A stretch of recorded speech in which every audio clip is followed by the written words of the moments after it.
Bom dia, boa tarde, boa noite para você que está assistindo esse vídeo no YouTube agora.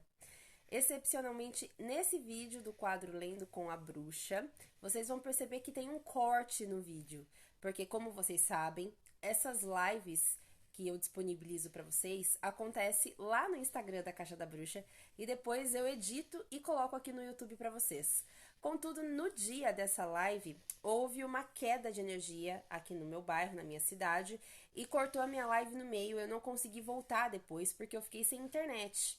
Então eu voltei em outro dia, eu coloquei até a mesma roupa, tudo para eu conseguir na hora da edição para o YouTube fazer um vídeo só e continuei a leitura da onde a gente parou na live anterior. Então, vocês vão perceber que existe esse corte, mas eu tô falando do mesmo assunto, é o mesmo capítulo. Então, divirtam-se e assistam até o final, deixem aquele like, inscrevam-se no canal, ativem o sininho e compartilhem com as pessoas que vocês sabem que vão gostar desse assunto. Um beijo e tchau, tchau. Boa noite, boa noite, boa noite, boa noite. Bora para mais uma live do Lendo com a Bruxa, aqui na Caixa da Bruxa. Hoje, capítulo 4, a criação do seu espaço sagrado, parte 2. Começamos esse capítulo na live anterior, da semana passada, que foi a finalização do capítulo 3, mais o começo do capítulo 4. E estamos avançando aí na nossa leitura maravilhosa, os assuntos também estão aumentando, estão ficando mais profundos, mais intensos, estamos expandindo os assuntos, está ficando muito bacana. Hoje eu vim de óculos falar com vocês, faz muito tempo que eu não uso e hoje eu vim. Vamos lá então, gente. Então eu vou ler para vocês a última estrofe, né? O último parágrafo do que a gente estava lendo, só pra gente relembrar, tá? Então, a última coisa que a gente comentou sobre foi: a disposição do círculo marca o início formal do ritual, a informação complexa que nos indica quando alterar nossa percepção para uma modalidade mais profunda. No ritual, suspendemos a dúvida da mesma maneira que o fazemos quando assistimos a uma peça. Permitimos que as funções críticas e analíticas do self mais jovem possa responder completa e emocionalmente em relação ao que está acontecendo. O self mais jovem, conforme já foi visto, responde melhor diante de atos, símbolos e coisas palpáveis. Portanto, essa alteração na consciência é representada pelo uso de uma rica coleção de usos de símbolos e ferramentas. Então, esse foi o último parágrafo que a gente leu na live anterior, e junto com esse parágrafo tem os comentários tecidos por mim, que vale muito a pena as pessoas assistirem, né, antes dessa live para continuar o capítulo. Então, vamos agora efetivamente continuar a leitura. Quem quiser a explicação desse parágrafo e do começo do capítulo 4, vai na live anterior que vai estar lá, tá? Então ela continua: nos círculos permanentes de pedra da era megalítica, onde rituais foram montados durante centenas de anos, grandes reservatórios de poder eram construídos. Visto que as pedras definiam o espaço sagrado, não havia necessidade de traçar o círculo como fazemos. A forma circular utilizada pela maioria dos bruxos atualmente originou-se provavelmente à época das fogueiras, quando reuniões eram mantidas em segredo dentro das casas e tornou-se necessário criar um templo em uma cabana simples. Pode ser que as bruxas tenham se apoderado de algumas formas dos cabalistas. Então, assim, ela tá falando já historicamente, né, que esses círculos de poder, eles eram marcados em espaços sagrados, né, em várias culturas, em vários lugares aí do mundo antigo, como lugares, sítios arqueológicos hoje em dia já sagrados, né? Antigamente elas tinham esse espaço para montar este altar público onde era uma concentração de energia. Hoje em dia a gente também pode traçar o nosso círculo se a gente quiser, colocando ele em algum simbolismo físico, como por exemplo as pedras ou sal, não importa, ele pode ficar num local já montado, sendo seu espaço sagrado ali, Mas você também pode montar este círculo mágico de diversas maneiras hoje em dia. A gente não pode se restringir também ao que ela coloca no livro, nem ela, nem qualquer autor, porque a gente sempre tem que levar em consideração não só a experiência daquele autor, mas também o ano que foi escrito esse livro. Então, lembrando que a edição dessa leitura é de 1989. Então, muitas coisas naquela época para a bruxaria, para a prática da bruxaria, era mais tradicional ainda. Era algo mais gardneriano, cheio de medidas, cheio de regras, coisa que hoje a gente já teve aí uma expansão dessas práticas, então a gente percebe que a gente pode adaptar certas coisas.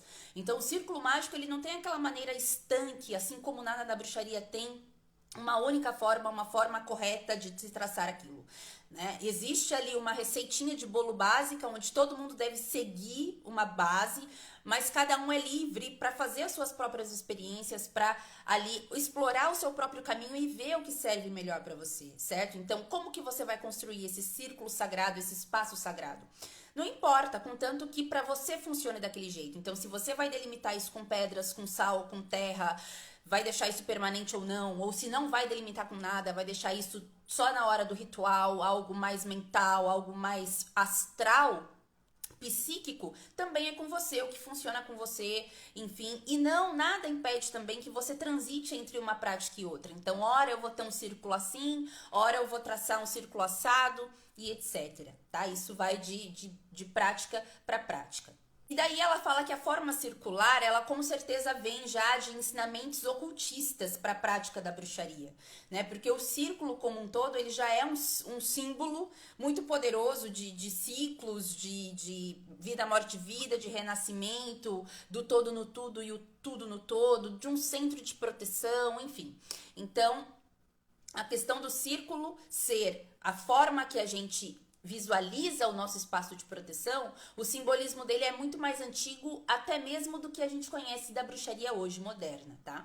E não se restringe aos cabalistas, como ela está mencionando aqui. Eu colocaria ocultismo, né? Não um símbolo cabalista, não. Daí ela continua. Disse que frequentemente as bruxas acolhiam judeus perseguidos por cristãos e que trocavam conhecimentos. Daí ela abre um parênteses e fala assim: devo admitir que enquanto os bruxos em geral gostam de acreditar que isso seja verdade, os judeus parecem não ter dado atenção ao assunto ou, se a deram, não estão alardeando o fato. Então, assim, aqui ela faz um leve comentário sobre de onde veio essa crença de que o círculo veio dos cabalistas, né? Então, ela trouxe ali um argumento de que antigamente as bruxas acolhiam os judeus e tal, mas que na realidade isso pode não ter acontecido porque isso nunca foi aceito até mesmo dentro da comunidade judia, enfim.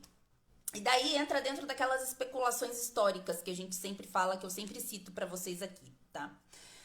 Antes de qualquer ritual, há sempre um período de purificação, durante o qual participantes livram-se de preocupações, inquietações e ansiedades que podem dificultar a sua concentração.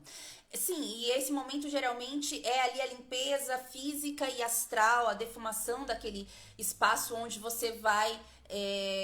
onde você escolheu fazer o seu ritual, seja esse altar ou esse local sagrado fixo ou algo móvel onde você só monta para ritualizar, você sempre tem que aspergir águas sagradas e óleos encantados ali de limpeza, de proteção, fazer uma varredura ali, fazer a defumação daquele espaço sagrado, né? E toda a intenção de limpeza, de se livrar daquilo que é mundano e que te impede de fazer a ligação que a gente estava falando na outra live, que é estar num espaço sagrado, consciente de que ali é um tempo não tempo, que ali é um recorte entre os mundos, onde você vai ter a chance de se desligar um pouco do seu eu racional, para você acessar os seus outros eus e com isso acessar conhecimentos inconscientes, conhecimentos astrais e acessar realmente a conexão que a gente acessa num ritual. É como se a limpeza daquele espaço sagrado fosse a preparação para que aquele ritual, que aquele espaço recebesse a energia que você vai invocar, que você vai trabalhar ali, ok? Alguns covens simplesmente borrifam cada membro com água salgada à medida que o círculo se organiza. Em rituais muito grandes, este é o único método prático. Discordo, existem muitos métodos práticos, né? E daí já cai naquela questão de novo, de prática para prática, varia, tá, gente? Existem muitas formas, muitas maneiras de se fazer isso. Mas, para pequenos grupos e trabalhos importantes, usamos um exercício de meditação mais intenso, conhecido como purificação com água salgada. Sal e água são elementos purificadores. A água, obviamente, lava. O sal preserva da decadência e é um desinfetante natural. O oceano, o útero da vida, é água salgada, como são as lágrimas que nos ajudam a purificar o coração de suas tristezas. E isso é bacana, né? A gente pegar esse ponto de que realmente a água e o sal limpa e purifica e as lágrimas são a purificação do nosso corpo e faz muito sentido a gente aspergir a água com sal e algumas ervas especiais, algumas especiarias, né? Alguns óleos essenciais encantados ali numa poção encantada para este fim, para você se limpar e limpar o seu ambiente sagrado. É muito poderoso isso, né? Então, essa poção de limpeza para ritos sagrados, você pode consagrar num esbá de lua cheia, né? Agora no inverno é muito legal outono e inverno é muito legal a gente fazer magias de limpeza, de proteção, de banimento, de fortalecimento, né? Então pega aí uma lua importante, uma lua cheia bem poderosa, né? E faz uma água com sal, com algumas ervas de proteção, arruda, alecrim, ervas de limpeza, o eucalipto, ervas de conexão com outras dimensões, o jasmim, né? Então pega aí essas ervas e mistura, faz aí uma poção, encanta para isso e usa para aspergir e limpar tanto você e os participantes, como aquele ambiente sagrado, seus instrumentos mágicos, enfim. Só lembra que o sal, ele corrói, né? Ele corrói algumas coisas. Então, toma cuidado com os materiais que você usa para limpar os ambientes e as coisas, né? Os seus instrumentos mágicos. E também existe várias maneiras da gente fazer isso, como eu já falei para vocês. Aqui ela apresenta, então, a forma que a tradição das fadas, que é o coven dela, faz. E ela apresenta esse exercício da purificação com água. Todos os exercícios, gente, porque o livro Dança Cósmica das Feiticeiras é um livro prático, né? De magia prática. Então, ela traz muitos exercícios, ela traz muitas meditações, tanto para você praticar solitário como em grupo. E daí, essas partes, esses exercícios, eu não vou ler aqui, porque vai tomar muito tempo e não tem muito que a gente debater sobre isso. Então, aqui ela apresenta 2 exercícios para esse tipo de limpeza, na verdade 3, e um é de expulsão, ou seja, já é um exercício mais pesado, uma coisa de realmente expurgar coisas que possam estar ali atrapalhando o ritual. O conceito de círculo quaternário é básico para a feitiçaria, assim como várias culturas e religiões, né? As 4 direções, círculo quaternário é o quê? É você traçar um círculo e chamar os 4 guardiões dos 4 pontos cardeais. Isso é um círculo quaternário, ok? Então, ela tá falando que esse conceito de você traçar um círculo e colocar em cada uma das direções cardeais um guardião e chamar esses guardiões, então fica um círculo dentro deste círculo um quadrado. Isso faz com que... Isso é muito antigo já, é um conceito antigo de magia e ocultismo mesmo. As 4 direções e a quinta, que é o centro do círculo, correspondem e refletem uma qualidade do ser, de um elemento, uma parte do dia ou ano, aos instrumentos da arte, animais simbólicos e formas de poder pessoal. Então, pode variar e pode simbolizar tudo isso, tá? A visualização constante dessas conexões cria ligações internas profundas, de tal maneira que a ação física desencadeia estados interiores. E isso é muito interessante da gente falar. Porque aqui ela está falando o seguinte: a visualização constante destas conexões, ou seja, das conexões que você faz com esses seres, que você chama nas 4 direções, elas criam ligações profundas a ponto de você modular a sua própria ação, a sua própria postura, né? A partir do autoconhecimento, claro, obviamente, porque as suas conexões com os deuses, a prática e o hábito de ritualizar já traz o autoconhecimento e a mudança de hábitos que na realidade faz com que os nossos padrões de mente mudem e a gente faça mudanças na nossa vida. Então, essas conexões, elas criam mudanças profundas em nós. E isso faz com que a nossa mente se expanda. E esse processo de conexão entre o tempo e o não tempo, esse processo de conexão entre aqui o mundo real e o mundo espiritual, esse processo de conexão entre o meu eu jovem e o meu eu divino, e esse processo de desligamento desse racional, ele vai ficando cada vez mais constante, ele vai ficando cada vez mais fácil de ser realizado.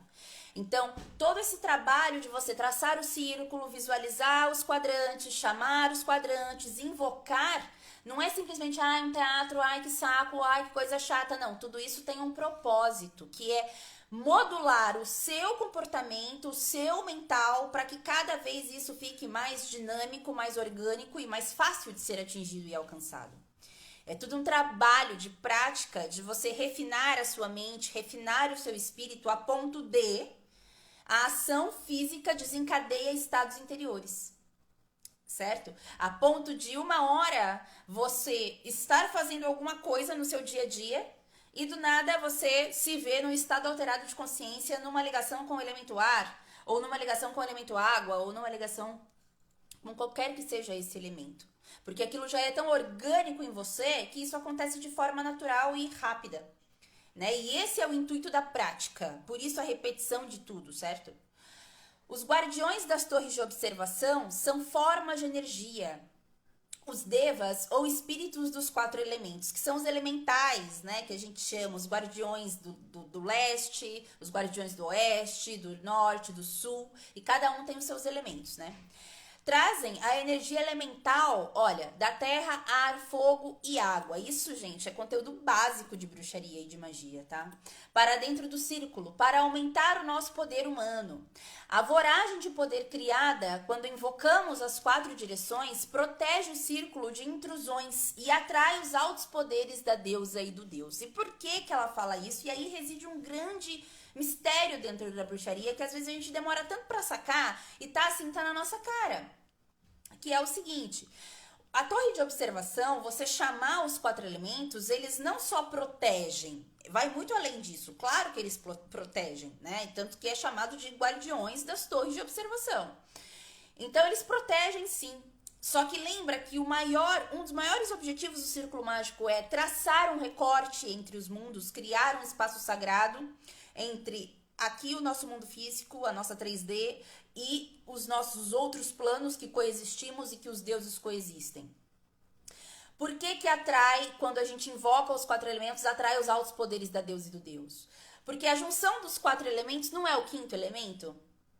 Então, se a gente junta ar, água, fogo e terra, a gente tem o éter. E dentro das fronteiras do círculo sagrado, o leste é o ar, o oeste é a água, o norte é a terra, o sul é o fogo e o centro é a junção desses todos. É a pura energia ali, o éter. Por isso que quando a gente levanta o cone de poder, que é o momento do ritual onde a gente contém aquela energia para depois dispensar, a gente geralmente faz isso no círculo, no centro do círculo. A gente faz uma roda, a gente faz uma espiral, a gente dança em círculo, a gente faz o caracol. Ou então o caldeirão tá sempre no meio do círculo, porque ali é a maior concentração de energia.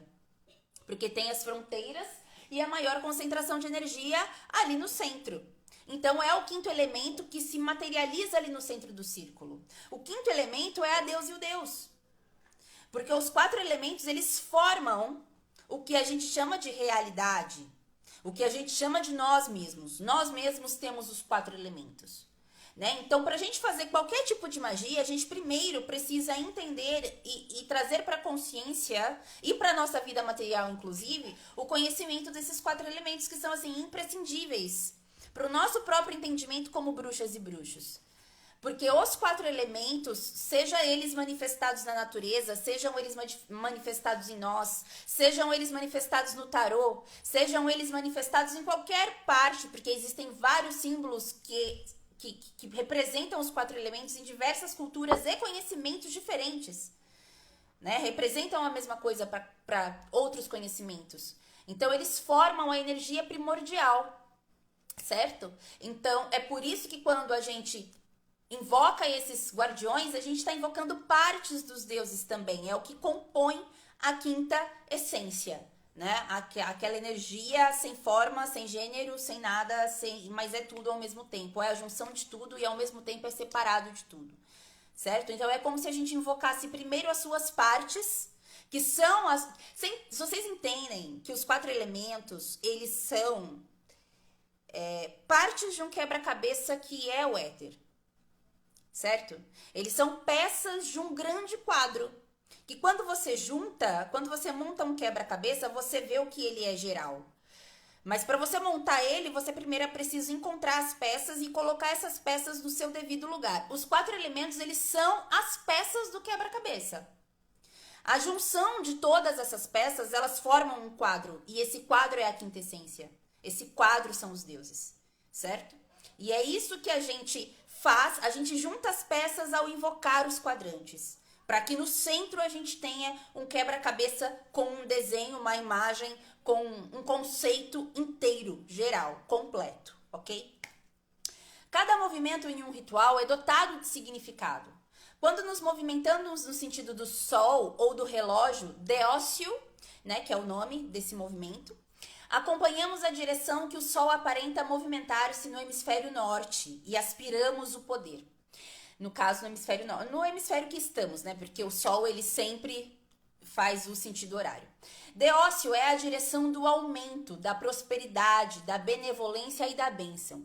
Quando nos movimentamos em direção contrária ao sol, ou em sentido anti-horário, estamos indo contra o sol. E essa direção é utilizada para diminuição e expulsões. Como eu falei, aqui eu não vou debater muito, porque isso é encontrado muito facilmente na internet, em livros muito práticos e de início da bruxaria, porque isso é conhecimento básico de bruxaria, ok?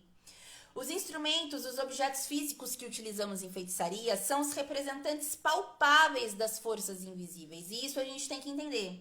E não só entender, mas com o tempo a gente precisa renovar, relembrar e reciclar esse conteúdo. Porque é um conteúdo tão iniciante que com o tempo a gente vai esquecendo disso. Então, você vai usando tanto aquele objeto, toda vez que eu vou traçar o círculo, eu uso o meu, o meu punhal. Então, o meu punhal, ele já tá tão batido, eu já olho ele tantas vezes, que às vezes eu esqueço que ele é uma representação física de um poder dado a mim pelo elemento ar. Que ele é uma extensão do meu braço, uma extensão do meu próprio poder pessoal.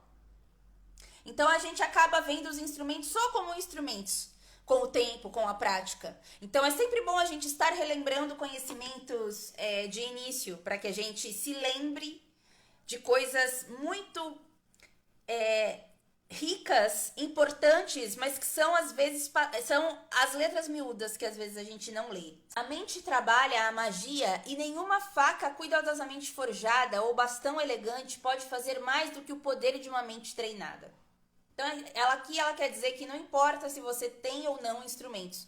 Se você não tem uma mente treinada, trabalhada para que você faça aquilo realmente acontecer, você pode ter o melhor varinha, melhor bastão, melhor punhal que foi de Merlin e não vai funcionar, entendeu? Depende muito do seu poder pessoal. E o seu poder pessoal, por sua vez, depende muito do seu aprendizado, do seu autoconhecimento. Então, se você não tem autoconhecimento, se você não tem aprendizado dentro do seu próprio caminho, você não vai ter um poder pessoal equilibrado e bem trabalhado, e daí você vai ser aquele tipo de praticante que fala, parei de praticar a magia porque ela não funciona, sabe? Então, assim, cara, a magia é o seu poder pessoal. Se ela não funciona, o problema não tá na magia. O problema tá em você. Os instrumentos simplesmente auxiliam na comunicação com o self mais jovem, a nossa criança interior, que responde muito melhor a coisas perceptíveis do que coisas abstratas. Existem 2 escolas de pensamentos básicas na arte. Olha, presta atenção, esse é um conhecimento bacana, tá? A escola de cerimonial mágico e aquilo que chamo de escola da cozinha mágica, que são cerimonialistas, né? Então, os cerimonialistas, eles são puristas, que consideram que instrumentos mágicos jamais devem ser manuseados por terceiros ou utilizados para quaisquer propósitos que não os do ritual. Objetos podem tornar-se reservatórios de poder psíquico, o qual pode ser desperdiçado, por exemplo, cortando uma fruta com seu átame. Bruxas de cozinha mágica, por outro lado... Não, peraí. Vamos explicar primeiro essa parte aqui. Existe sim a magia cerimonial e ela existe até hoje nas práticas modernas ainda hoje e a gente faz muita coisa cerimonial ainda. Tá? Nós, mesmo não sou cerimonial, não sou tradicional, sou bruxa natural. Se você usa uma faca, você já é cerimonial, tá? Porque se você fosse bruxa natural, você não usaria faca, você forjaria a sua faca. Você forjou, você foi lá, pegou lá a faca, pegou a madeira, o pauzinho, forjou o cabo lá do seu atame. Não fiz isso, eu comprei pronto um punhal todo incrustado de cristais e ele é de estanho. Então você não é bruxa natural, você é bruxa cerimonialista. Ok? Ficou claro esses termos? Então, ok. Bruxa natural vai lá e faz. Entendeu? Faz o seu caldeirão lá, pega, colhe da árvore, faz lá. Certo?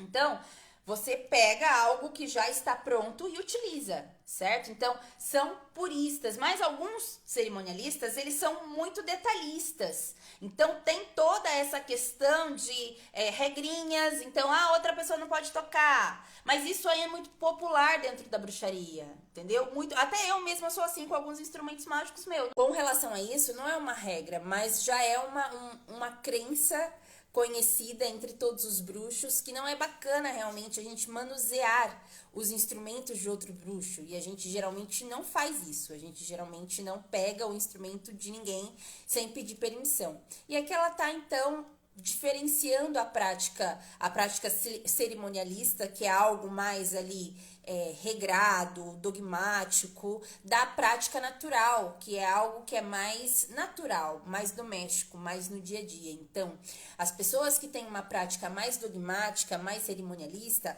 ela não vai permitir que a gente use o atame, por exemplo, para cortar maçã, né? Mas uma bruxa que poderia ser considerada hoje em dia como uma bruxa natural, ela já cortaria. Por quê? Porque ela acha que tudo, então, ela tem isso como sagrado, como qualquer ato que ela faça com aquele instrumento mágico será um ato sagrado. Daí ela continua aqui. Ferramentas podem ser compradas, feitas à mão por você mesmo, que era o que a gente estava falando, dadas como presentes ou encontradas em circunstâncias às vezes pouco comuns. Mothermoth de Compost, ou seja, do coven dela, encontrou sua atame jogada na linha branca divisória de uma autoestrada quando se dirigia para casa, tarde da noite. Um conjunto de ferramentas, às vezes, é dado para um novo iniciado pelo coven. Ao comprar ferramentas mágicas, jamais pechinche. Então, nossa, ela coloca várias coisas assim no mesmo parágrafo, parece que ela tá falando da mesma coisa, mas não. Ela começa a falar de outras coisas. Então, vamos por partes, né? Uma parte em cada frase. Vamos lá. Então, aqui ela tá falando que, às vezes, a gente encontra os nossos instrumentos, assim, de uma forma que fala, cara, a gente planeja, a gente escolhe, a gente fala, eu quero esse instrumento. Ou seja, esse atame, quero esse sino, quero essa capa, essa túnica, quero, enfim, várias coisas, né? E a gente acaba, inclusive, ganhando esses instrumentos da própria natureza. Isso é muito comum de acontecer. Então, a gente acaba tendo alguns instrumentos naturais antes da gente ter o dinheiro ou decidir comprar de fato, tá? Porque a gente acaba ganhando isso. E também aqui tá falando que algumas vezes, se você tá dentro de um coven, às vezes, né, a gente tem o presente dado pelo coven e tal, isso não é uma regra também, mas é costume os neófitos serem presenteados de alguma maneira pelos sacerdotes, pelo coven, enfim, quando ele entra, né, quando ele adentra, como se fosse um presente de boas-vindas realmente. As relações podem diferir em variadas tradições, ou seja, as relações dos elementos com os instrumentos, tá? As relações podem diferir em variadas tradições e as interpretações de simbolismo nem sempre são consonantes. As seguintes correlações são utilizadas na tradição das fadas.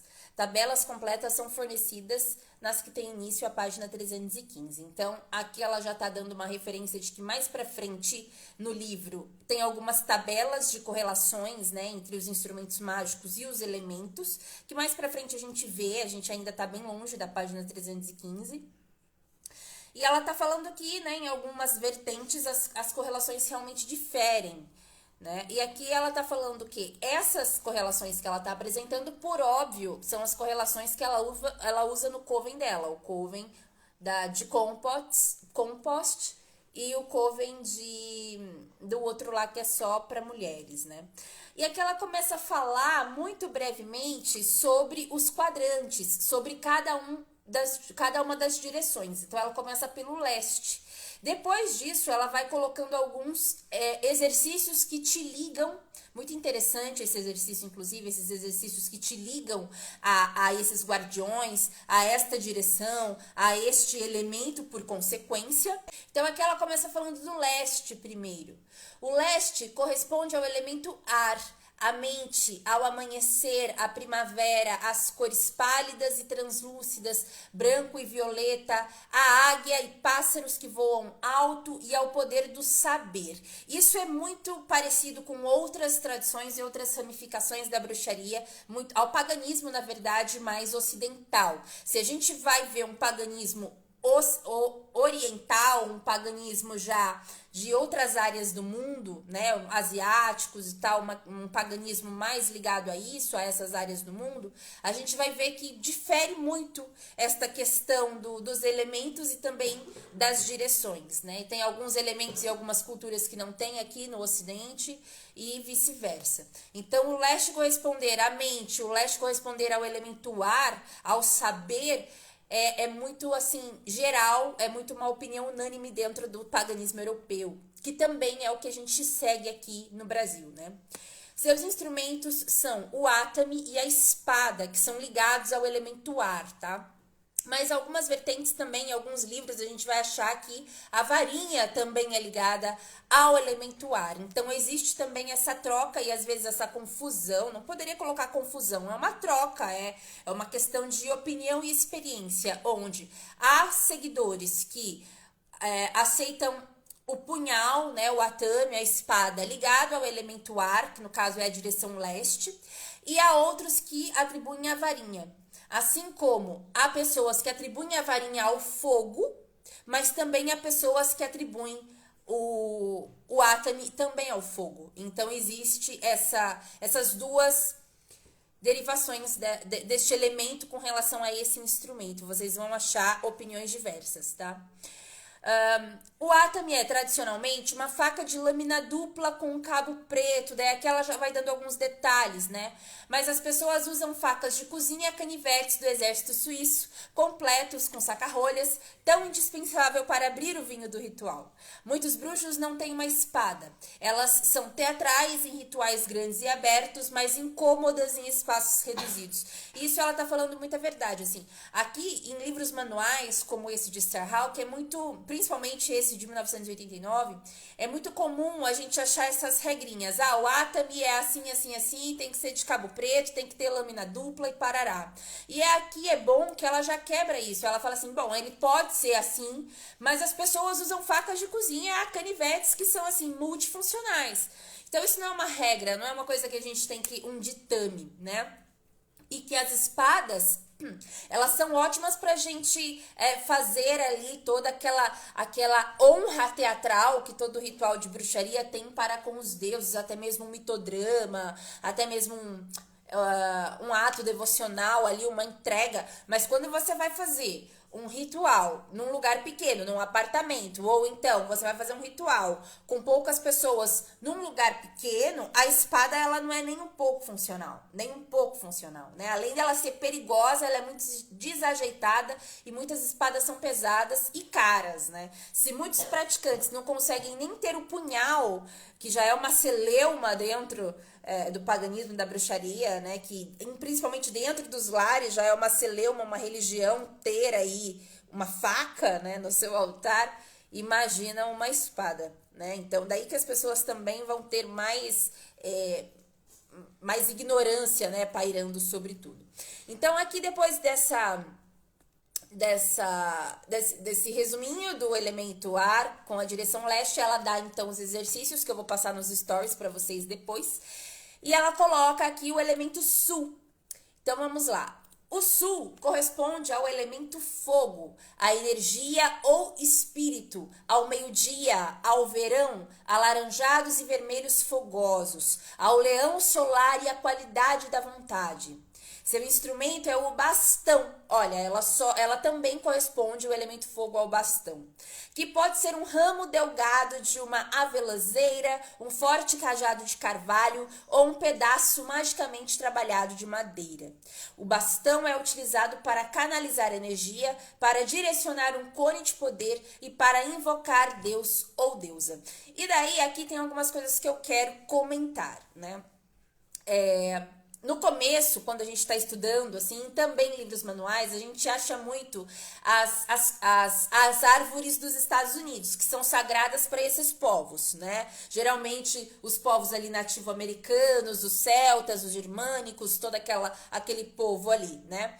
Então, a gente vai ver muito as avelãs, o carvalho, né, o freixo, e são árvores, que não necessariamente a gente tem aqui. Então, no começo, a gente fica confuso, a gente fala, ai meu Deus, será que só esses que eu tenho que usar como uma varinha, eu não posso substituir isso, e a gente fica a gente não tinha muitas fontes que substituíam essas madeiras para nós, então a gente ficava naquela, ai meu Deus, qual é a substituição? Então é aquilo do se vira nos 30, né? E sim, aqui a gente pode substituir por madeiras muito fortes da nossa região, por madeiras poderosas para a nossa cultura, por madeiras que chamem a nossa espiritualidade. E não necessariamente somente do Brasil ou estrangeiras. Depende muito da sua linha de trabalho, depende muito dos seus guardiões, do povo espiritual que anda com você e do seu gosto pessoal também. Então, uma árvore que você tem mais afeição, uma árvore que está na sua história ou história pessoal, espiritual, ou então uma árvore que está ali ligada ao seu caminho, ao seu povo que te acompanha. Então, né, uma árvore ali de poder para você, você chega, pede permissão, conexão com aquele ser daquela árvore. Então, você consegue, com uma troca, ter ali a sua varinha, né? E por muitas vezes, por isso que eu comecei falando que geralmente a gente planeja comprar os nossos instrumentos, o nosso bastão, né, o nosso cálice, o nosso punhal, mas às vezes na natureza a gente consegue achar isso. Então, se a gente estiver andando na natureza, procurando um graveto que sirva para o nosso utensílio mágico, né, que represente o elemento fogo, que possa ser a nossa varinha, então a gente não precisa nem arrancar de uma árvore, a gente pode pegar mesmo, isso é muito comum. Né? Então, assim, vamos também valorizar as árvores do nosso caminho pessoal e da nossa terra aqui. Não precisa ser algo estrangeiro, tá? E daí, uma pergunta com relação à varinha e ao bastão, que eu tinha muito quando eu era iniciante, era o seguinte: a varinha e o punhal, eles não têm meio que a mesma função, assim? Então, por que existem os dois, se os dois servem para invocações? Por que existem os dois, se os dois servem para direcionamento de energia e cone de poder? Eu nunca entendi isso, no começo eu não entendia isso, né? Então, o que muda, né, a resposta para essa pergunta é a forma que a gente vai usar esses instrumentos mágicos. E para que tipo de direcionamento a gente, né, vai usar esses instrumentos. Na verdade, ambos servem para as duas coisas, e uma coisa não exclui a outra. Mas também nada é obrigatório. Você, por exemplo, na minha prática, eu tenho ambos os instrumentos mágicos, tanto o bastão, a varinha, como o atami. Mas eu uso muito mais o meu atami. Admito que eu uso muito mais o meu atami para invocações, para canalizações de energia, para direcionamento de poder, para, enfim, várias coisas, para traçar o círculo. Eu uso muito mais o meu punhal do que o meu bastão. Inclusive, muitos dos instrumentos que a gente tem conhecidos são instrumentos vindos também lá da prática estrangeira, né? Então, a gente adaptar os nossos instrumentos para a nossa prática aqui, né? A gente pode ter outros instrumentos que representem o fogo, não necessariamente somente o bastão. Ah, será que eu vou ter que ter o bastão para representar o elemento fogo? Não, a gente pode ter outros instrumentos que representem o sul, que representem o elemento fogo também. Então, se você não vê nenhum tipo de utilidade para dentro da sua prática em algum instrumento mágico, não ligue em quebrar as regras, não ligue em falar, bem, isso é dispensável para mim, eu posso fazer isso com outro instrumento, e esse instrumento, se esse instrumento uma hora vier pro meu caminho, então assim seja, né? E daí aqui ela fala sobre as meditações, os exercícios para conexão com o elemento fogo, depois eu coloco, e ela já vai para o oeste. Então, o oeste corresponde ao elemento água, às emoções, ao crepúsculo, ao outono, aos azuis, cinza, roxos profundo e verde dos mares, a minha paleta preferida. As serpentes do mar, golfinhos, peixes, ao poder de ousar. Do oeste vem a coragem de encarar nossos sentimentos mais profundos. Seu instrumento é a taça ou cálice, que contém a água salgada ou bebida do ritual. Falando em água, fiquei com sede. Sobre o oeste eu não tenho nada a acrescentar, é isso mesmo, né? Ela coloca aqui os exercícios do elemento água. Ela finaliza, então, com o norte. O norte é considerado como a direção mais poderosa, que é o elemento terra. Sendo que o Sol jamais alcança o hemisfério norte, ele é a direção do mistério, do invisível. A estrela do norte é o centro ao redor da qual os céus giram. Os altares são posicionados para o norte na arte. Isso é verdade. Geralmente, né? Depois de um tempo você começa a modificar um pouco a sua prática, adaptar e avançar um pouco nas questões ritualísticas, né? E sair um pouco daquele básico. Mas no começo é muito comum que os altares sejam posicionados na direção norte, né? No elemento terra ali, justamente que é para aterrar aquela energia, né? É pra gente ficar ali aterrado, tá? O norte corresponde à terra, ao corpo, à meia-noite, ao inverno, ao marrom, ao preto e ao verde da vegetação. Do norte vem o poder de permanecer em silêncio, de ouvir assim como falar, de guardar segredos, de saber aquilo que não deve ser dito. A deusa como a donzela da escuridão, a lua nova que ainda não é visível e o Deus como touro sagrado são os tótemes do norte e seu instrumento é o pentagrama, o principal símbolo da arte. Uma estrela de 5 pontas, com uma ponta para cima, assentada no círculo da lua cheia. O pentagrama pode ser gravado em uma placa, vitrificado em um prato de cerâmica ou moldado com o barro do padeiro, a massa de pão e sal.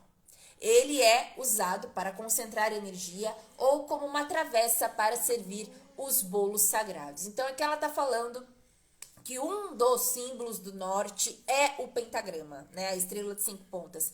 Mas existem outros símbolos, a própria terra, as pedras, né? Um vaso ali de planta, né? Algo que represente para você a terra. Até mesmo os gnomos, né? Dentro disso, eu não sei se ela vai falar disso agora, mas né, dentro disso existem os elementais, dentro de cada elemento, dentro de cada ponto cardeal existem os elementais, aqueles que são os seres da morada, né, desses elementos. Vamos ver se mais pra frente ela vai falar disso. Ela findou aqui agora a breve explicação dos elementos e ela colocou novamente exercícios. E aqui tem um exercício tão bacana, gente, que eu gosto tanto, que eu fazia muito, eu fiz muito esse exercício, muito. E é muito bacana, que se chama, a hora que eu postar nos stories, vocês fiquem espertos, porque esse exercício é muito legal para autoconhecimento. Se chama o pentagrama de pérola, é o exercício número 32. Sai, mosquito. É o exercício número 32. Gente, é muito legal esse exercício, assim. Eu gostava bastante. Era esse e tinha outro muito parecido com esse, que agora eu não vou me lembrar. E aqui também ela coloca um exercício bem bacana, mas esses exercícios são todos ligados à tradição dela, né? Então, é bem legal para vocês verem também como é diferente de uma tradição para outra, né? As várias manifestações do mesmo ritual. Então, para várias coisas do mesmo ritual. E aqui a consagração de instrumentos, então aqui é bem bacana a gente ver isso também. Várias práticas em grupo, vários cânticos, várias invocações ela coloca aqui. Eu gosto muito do livro dela por causa disso. Ah, e aqui ela tá falando, aqui nas notas de rodapé, ela fala que todas as invocações e todos os exercícios foram escritos a partir das invocações tradicionais, exercícios tradicionais da tradição das fadas, tá? Gente, olha, então nós findamos com isso o capítulo 4. E assim, considerações finais sobre o capítulo 4, já levando em consideração todos os exercícios que a gente vai compartilhar nos stories, preciso tomar um pouquinho de água para falar sobre as considerações finais, porque acabou o capítulo 4. Eu acho que acabou meio sem sentido, assim. Hoje, depois de muitos anos de já ter lido esse livro e relendo ele hoje com vocês, eu percebo que esse capítulo 4 deixou um pouco a desejar. Eu percebo que ela colocou muito pouca informação, assim, teórica, embasada com relação à invocação disso tudo, à base das coisas, né? Dentro desse capítulo, a base de um ritual, a base de ritualística e energética do traçar de um círculo dos guardiões do Coven, né? Foi como eu falei, eu não sei se mais pra frente ela vai falar sobre os elementais, mas eu acho que aqui era uma boa para ela falar dos elementais e ela não falou. Falou dos elementos, das direções e não falou dos elementais, que são os principais ali personagens, podemos dizer assim, né? São ali os donos das torres de observação, os guardiões ali do local, que é quando a gente invoca, quando a gente pede, é a eles que a gente está invocando e pedindo, né? Então, assim, fiquei assim, achei fraco, né? Achei fraco. É só isso que eu tenho a dizer, assim, de verdade. Eu acho que ela poderia ter colocado mais coisas aí com relação a esse tema, porque o próximo capítulo que a gente vai fazer na semana que vem é a deusa já. Mas esse capítulo próximo, capítulo 5, a deusa, é um capítulo muito bonito. Eu já estou vendo aqui o início e eu gosto muito do início desse capítulo, porque tem um texto, além de clássico, um texto muito bonito que reflete até mesmo que ela colocou muito a nossa visão de deusa na bruxaria. Eu espero que vocês tenham gostado. Eu amei. Como sempre, gostei muito de estar com vocês. Hoje a live foi mais rápida, porque acabou super rápido o capítulo. Super rapidinho, porque tem mais exercício do que qualquer outra coisa. Mas foi bem bacana. Gostamos. Gostamos. Beijos, beijos. Muito obrigada e tchau, tchau.